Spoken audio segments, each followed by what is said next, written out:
Right, so we will begin today's class in which we are going to look at one more example of greedy algorithm designs.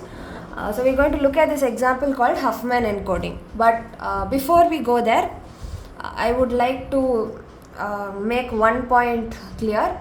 So whenever you take any DAA question or any problem solving activity in general, when a problem is given to you and you have to come up with a logic or a solution or an algorithm, of course there are constraints like your algorithm should be logically correct, it should be written in a proper format and all of that. But all that aside, the two basic expectations from you are the algorithm should be correct and it should be efficient, or the solution you give should be correct and efficient.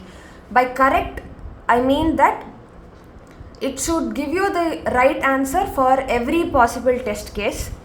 If at all there is a bunch of test cases for which it will not work, you should specify that, and for all other test cases it should give you the right answer. So I took the example of Dijkstra when I was discussing this earlier with some of you. So the Dijkstra algorithm to find the shortest path in a weighted directed graph, you know it does not work if the graph has negative weights on the edges. So apart from that, if all the edge weights are non-negative, whatever the graph be, it will give you the right answer. So it should be correct, first thing. Second, it should be efficient in terms of time and space complexity, as efficient as you can make it be. And again, correctness is the first priority. There's no point in making a highly optimal algorithm which does not give you the right answer. Sometimes we do that also. I will talk about that when we come to approximation randomization, but for now understand that correctness is first priority. Once you get an algorithm which gives you the correct solution always, we will try to improve on the efficiency though. So correctness and efficiency are the two basic requirements of any solution you come up with for any problem. So keep that thing in mind and you will understand why I am talking about that right now. So we'll dive into the example now. Huffman encoding. So I will start with something very basic which you have heard a number of times now. Data in a computer is stored as zeros and ones, binary. So essentially that is a form of encoding, right? So you have some data which can be a string, it can be an integer, it can be images, videos, text, it can be your X-rays, MRIs, it can be any sort of data.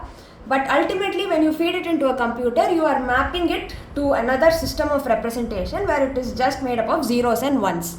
So that is an example of encoding. So encoding is basically a technique to represent one set of characters using another set of characters as defined by some rules. So if you have written these aptitude tests in your school days, you will know.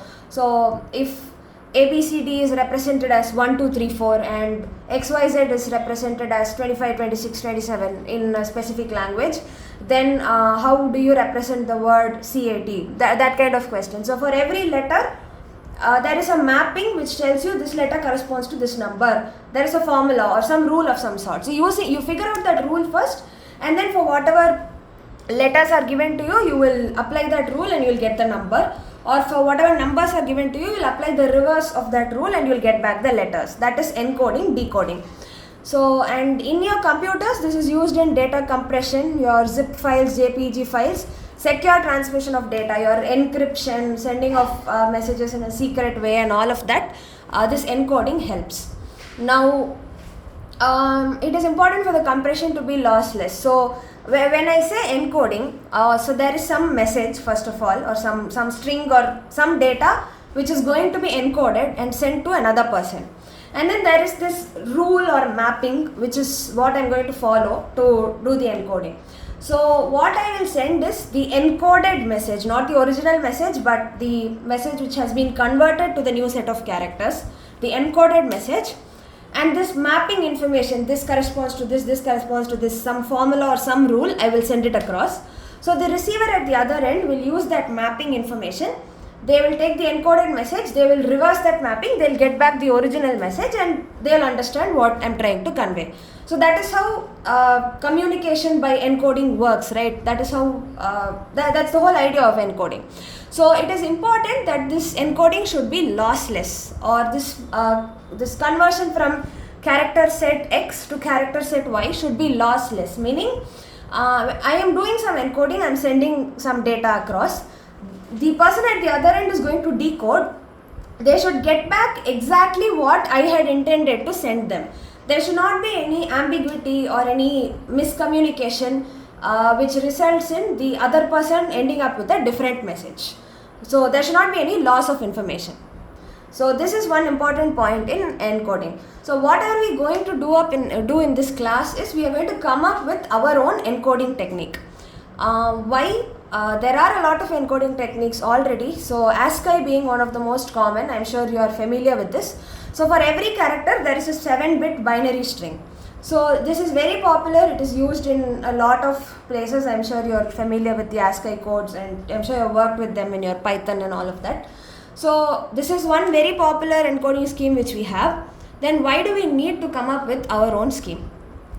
So to answer that question, I will go back to the point we started this class from. An algorithm or a solution has to be correct and it has to be efficient.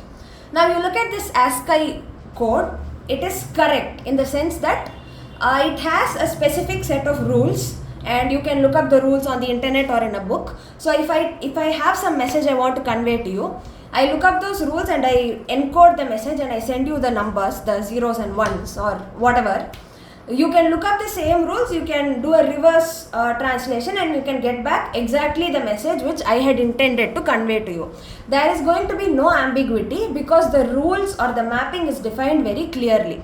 So there is no loss of information. So that is what we mean by this solution being correct. But is it efficient? Not really, because every character takes up 7 bits here. Imagine I have a long text, one entire book which I want to encode and send across. It's going to cost me a lot. So I have a correct solution, but it's not very efficient.